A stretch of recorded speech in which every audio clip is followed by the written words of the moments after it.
In other news tonight, there is little question that the former police officer David Carrick will be jailed for life for the catalogue of violent and brutal sexual attacks he carried out over nearly 20 years.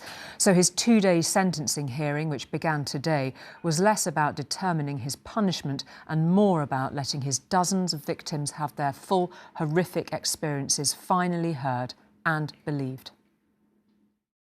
I distinctly remember his words. "Come on, you can trust me. I'm the safest person you can be around. I'm a police officer." Time and time again, David Carrick used and abused that position of trust to make women stay silent. But in court today, it was his turn to listen as the voices of his victims were finally heard. I don't trust the police anymore. My anxiety now affects all aspects of my life, and I struggle to go anywhere on my own.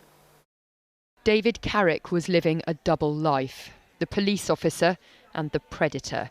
His 49 crimes were described in court today as a systematic catalogue of violent and brutal sexual offences.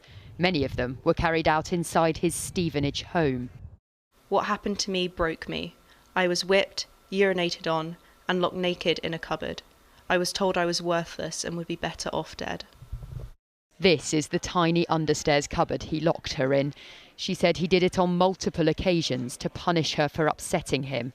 Another time, he used a whip instead. He installed cameras in his house so he could watch his victims while he was at work. 3 of the women were in long-term relationships with him. Others only met him once. The court heard that David Carrick threatened one woman with a handgun to stop her from escaping while he sexually assaulted her. With another, he used his police-issue handcuffs to tie her hands behind her back while he raped her. David Carrick used his position as a police officer to exert power over women and to stop them from considering reporting him for what he'd done. The Metropolitan Police has apologised for failing to stop him sooner. Some of his behaviour was brought to its attention, although most of his victims say they didn't come forward because they thought they wouldn't be believed. I don't feel like any sentence could ever be enough for what he did and the effects that it has had on my life. If you can't trust someone who is supposed to serve and protect you, then who can you trust? And that is a question that will linger long after David Carrick is sentenced for his crimes tomorrow. Chloe Keedy, News at 10.